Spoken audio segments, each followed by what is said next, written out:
Binuksan na nga pala natin na maaga ang Boss Tatang Motorcycle Parts and Accessories dahil may mga parcel nga pala tayo na dadating ngayong araw. Tapos asikasuhin na nga pala natin yung mga boss natin na umorder ng mga pyesa. Bali igagayak nga pala natin to, tapos maya maya lang may nag-walk-in buyer na nga pala sa atin dito kumuha ng mga pyesa nilang gusto. At maya maya lang dumating na rin yung mga naka-schedule na magpapagawa sa atin ng mga motorsiklo. Kaya agad-agad na nilang pinagbabaklas at pinagkakalas etong mga motor na to para maumpisahan ng gawin mga papa. Bali lansan na nga rin pala ni Kuya JB etong may mga order sa ating mga pyesa, tapos ayan pinagbabalot na yan para maipadala na natin sa mga EPs. Bali sa LBC nga pala natin to ipapadala, cash on delivery nga pala to, wala muna silang binayaran sa amin. Tapos ayan si Boss David kumuha na kami ng pagkain dito. Bali mamimili nga pala kami ng mga kailangan namin pagkain dito, tapos ayan in-order na namin lahat isa-isa para makakain kami ng masasarap papa.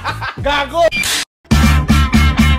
Tayo na nga mga ka-Boss Tatang, today is another good day. Ngayong araw, gumising na nga pala tayo ng maaga kasi nga pala tayo nga pala ang magbubukas ng Boss Tatang Motorcycle Parts and Accessories. Bali maaga na nga pala tayo pumunta dito kasi nga pala marami nga palang mga order na pyesa sa atin, kaya agad-agad na tayong nagbukas dito. Bali nagsayaw-sayaw pa nga pala ako dyan na parang siraulo para ganahan naman yung umaga natin papa. And after that, inangat ko na nga pala yung mga lona natin dito, tapos pinaglalabas ko na nga pala yung mga gamit na dapat nating ilabas para maging maluwang na dito sa loob. Bali eto nga pala yung araw-araw nating ginagawa dito papa. Tapos ayan, nagwalis-walis na nga pala muna tayo bago tayo mag-umpisa sa gawaan. Tapos ayan nga pala, may dumating nga palang parcel sa atin dito. Kaya agad-agad na natin ito tinignan at bubuksan na nga pala natin para makita natin at malaman kung ano yung mga laman nito idol. Bali ayan, puro tambucho nga pala yung pinadala sa atin ng pinaka-boss natin papa. And after that, ayan, nilabas na nga rin pala natin yung karton para maging maluwang doon sa may shop natin. At pagkapasok ko, kumuha nga pala ako ng 50 pesos dito para bumili na itong taho ni Manong. Bali araw-araw nga palang dumadaan dito si Manong, kaya araw-araw din tayong bumibili. Kaya ayan, panigurado magkakasakit na tayong diabetes. Ay talaga naman napakasarap na ito papa. Tapos ayan, inayos na nga pala natin yung mga pyesa na pinadala sa atin papa. Bali sinalansan na nga pala muna natin siya dito kasi mamaya may order na nga din pala niyan. Tapos ayun, nagpakitang tao nga pala muna ako dito. Ayan, pinunas-punasan ko muna yung istante para mapanood nyo sa video. Tapos pagkatapos natin magpunas, ayan, may dumating na nga pala na solid customer natin dito idol. Bali ayan sila bossing, ayan, magpapalakas nga pala sila ng makina, makikipagsabayan daw sila sa mga bata. Ang sabi ko nga, kalabaw nga lang pala ang tumatanda. Bali binigyan na nga rin pala natin sila ng previous dito na sticker. Tapos ayan, binigay na nga pala ni bossing etong pinakabayad niya. Bali ang binili niya nga pala sa atin ay 185cc na makina, ikakabit nga daw pala ni boss sa Aerox niya. After that nun, uuwi na nga pala sila sa Kuya po, Nueva Ecija, napakalayo, dinayo tayo papa. At speaking of gulong na makapit, eto nga pala ang quick tire, bumili nga pala si bossing dito. Ayan, solid na solid, ikakabit niya daw sa motor niya. At saktong-sakto naman, dumating naman nga pala dito si Tito Bando, aayusin niya nga daw pala yung lababo namin para may lagayan nga pala kami ng mga plato. Bali nag-grinder na nga pala siya dito, tinabasan niya nga po itong plywood na to. Tapos ayan, bumili nga pala ako ng mga kailangan natin dito sa may hardware. Bali ito nga pala yung magsisilbing gabay, ayan yung bakal na yan. Tapos ayun, may dumating nga pala ng tropa dito. Ay, hiram mo, tambucho, bago. Wag mo mabibigyan niyo!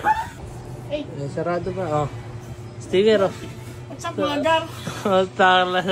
Si Pogi, oh.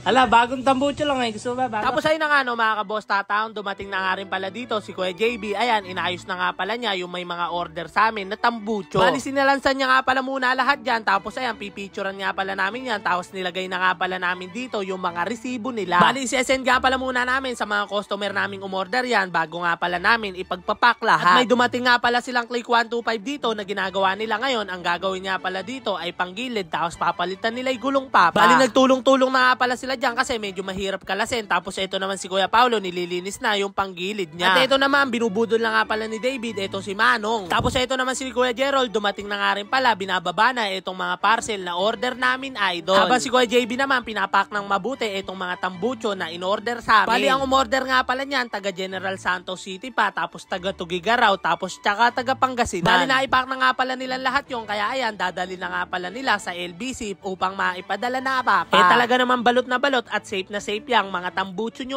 idol. Tapos ayun, bali umalis na nga pala muna kami ni David kasi nga pala bibili nga pala kami, kaya eto nagtungo na kami kaagad sa may NE Crossing. Bali mamimili nga pala kami ng mga pagkain namin dito sa araw-araw. Tapos ayan, bumili na rin kami ng mga kape namin dito papa. Bumili na nga rin pala kami ng mga dilata, tapos ayan mga toyo, patis, kung ano-ano pa. Bali naghanap na nga rin pala kami na pinakamasarap na palaman kasi minsan nagugutom kami sa may hapon. Tapos ayan, pagkatapos nga pala namin makuha yung mga pangangailangan namin dito, ayan pumila na nga pala pala kami dito para ma-check na yung mga parcel na in-order namin, Papa. Bali, bumili na nga rin pala tayo dyan ng mga sabon, tapos Joy, ayan, pang-urong, basta, kompleto na yun. And after that nga pala namin mamalengke ni David, ayan, nagpunta nga pala kami dito sa may Freedom Park upang bumili ng Mango Graham. Sobrang init kasi talaga ng panahon ngayon, kaya ayan, bumili muna tayo dito upang magpalamig. Tapos ayan, bumalik na nga rin pala kami kaagad sa may shop. Bali, may dumating na nga pala tayo magawa dito, kaya ayan, gumagawa at bumabaklas na nga pala si David tsaka si Kuya Paulo. Ay talaga naman, baklasan tumalala, Papa. And after nun, may customer nga pala tayo dito, tamang waiting lang sila. Tapos ayan, kumain nga pala muna kami dito, idol. Kaya tamang food trip na naman ang mga EP. Ay, shuttle talaga malala. Bali, alas 12 na nga pala ng tanghali, kaya ayan, kumakain na tayo. Pagkatapos nun, may dumating na naman palang gawa, kaya eto, binabaklas na nila, Papa. Bali, ayusin nga pala nila yung leeg na to, kasi nga daw pala, medyo mahirap na iliko, sabi ng customer, kaya ayan, pinagkakalas na nila upang palitan ng bearing. At andito naman si Boss David natin dito, ayan, nagbabaklas siya. Eto, binabaklas niya yung motor ni Tropa. Bali, gusto niya nga daw pala mag-artista, kaya ayan, abot ang tutok sa camera nitong batang nakapula. At speaking of gabi na, hindi na tayo nakapag-video kanina kasi sobrang daming ginagawa. Ayun lamang guys, maraming salamat sa nanonood ng video. Chicken Bear out, power peace. Alam mo na, walang iba.